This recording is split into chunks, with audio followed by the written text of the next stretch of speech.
a 6.5-foot diameter tube and used by submariners to check for targets beyond the periscope's visual range. The Ar-234 was an advanced combat aircraft incorporating such features as a tail-mounted air brake. Its duties included high-speed reconnaissance. The program terminated as a result of political pressure in December 1942.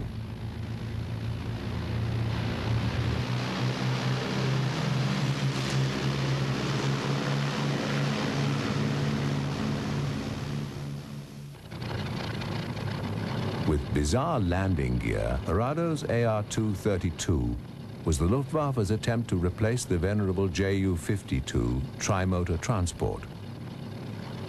Nicknamed the Millipede, the Ar-232 was equipped with 11 idler wheels to bear the weight of the aircraft during loading and unloading.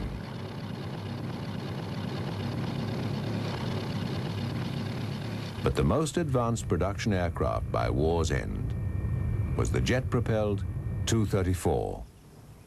From stem to stern, it was an aircraft of extraordinary beauty. Its Junkers Jumo 004 turbojet engines were state-of-the-art and mounted below the wing for easy access. Each Jumo had a small gasoline starter engine, which could be started electrically from the cockpit or manually by pulling a D-ring mounted in the intake bullet.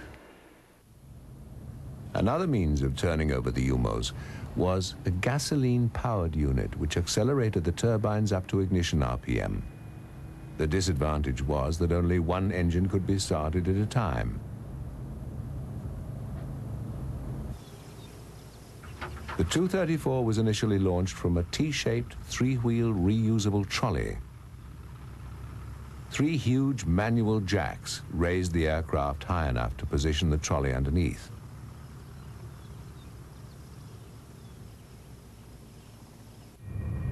High-speed taxi trials of the setup were successful, and the decision was taken to go ahead with actual flight testing.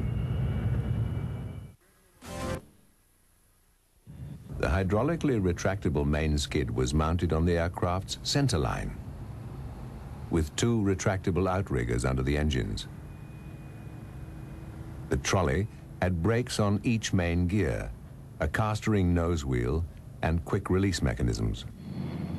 In some tests, the trolley landing gear was fixed, but proved too heavy for the jet and performance worsened.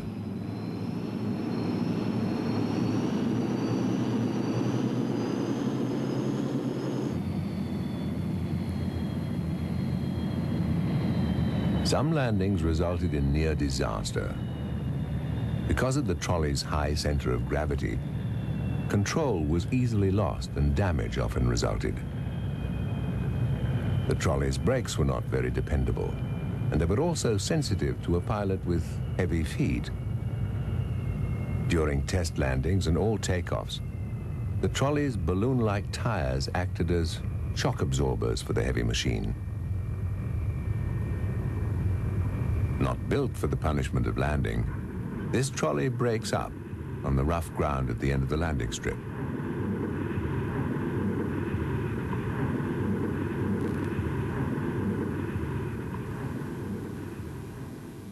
You have to know what your ground is like before you should put it down on a spot, on a limited spot. That was the idea. They did it so that aircraft can land anywhere. It was a silly idea.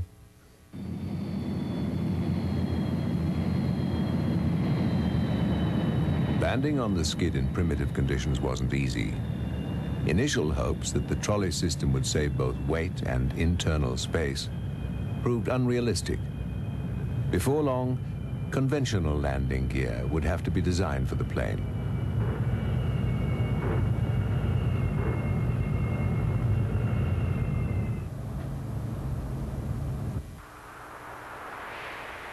Pilots entered the cockpit through a plexiglass hatch above the seat. The generous use of plexiglass gave Luftwaffe pilots an unparalleled view of the outside world. Set it up, machine, lined it up, landed on the speed, let it scratch a little bit, landed on the nose, and then like greased lightning on the wet lawn, there was a thunderstorm coming through, and it was like soap. My aircraft didn't break, and I landed in the wheat field. And that was where it nearly burned the aircraft because the exhaust jets fired the wheat. There were distinct advantages and disadvantages to the skid landing gear in the early Ar-234s. With it, a pilot could touch down on dirt, grass, snow, ice, almost anywhere. But after that, he had little control and no brakes at all. Keeping the aircraft upright tended to be more a matter of luck than skill.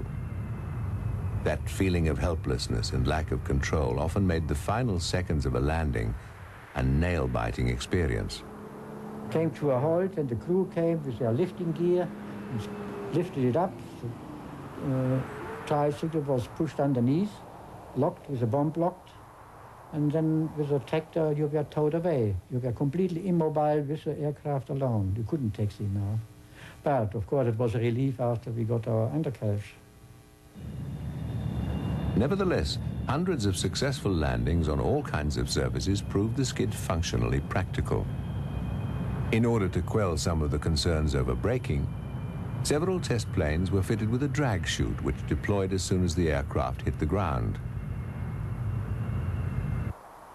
Mounted in a ventral canister, the chute did reduce the landing run and was incorporated as a standard feature on all Ar-234s to follow. The chute canister had a cable-activated release, controlled from the cockpit. D-Day, June the 6th, 1944, brought the Luftwaffe's pressing need for a swift reconnaissance aircraft to crisis point. So I did the first reconnaissance flight over the invasion front on the 2nd of August, which rates as the first jet reconnaissance flight, operational flight in the world. The Ar-234's speed was everything the Luftwaffe had hoped. As a reconnaissance platform, it was untouchable by Allied fighters. Ironically, one of the new jets was hit by friendly fire on the first mission. We did the whole invasion front. I did southern England, all the airfields of the southern part of England, where the Americans were. It was like one airfield, the whole area. It was incredible what was built up down there.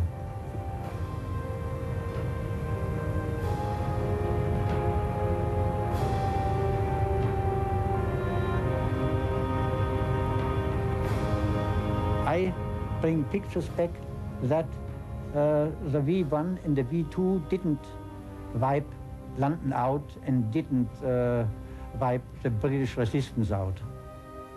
That was all the time the propaganda of Himmler. People said, just hold out on the Eastern Front 1 more week, our wonder weapons will destroy London and England will drop out and the United States will drop out with it. So that was it. And I bring pictures back now. Everything is intact in London. On the way out, I met a mosquito. A mosquito came this way, I went that way. We could wave one another. He had no weapon, probably I had no weapon. We couldn't do anything. Exchanging a nod or a wave. Such strange greetings were not uncommon in the skies over Europe.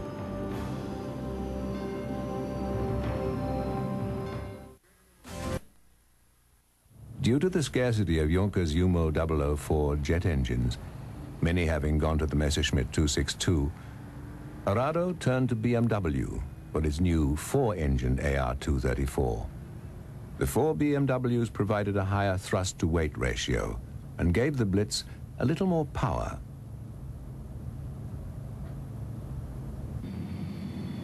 The new configuration was tested with each engine in its own separate nacelle. But high drag and poor stability led to a simpler arrangement. With 2 engines in each nacelle, the plane was more streamlined than its predecessor.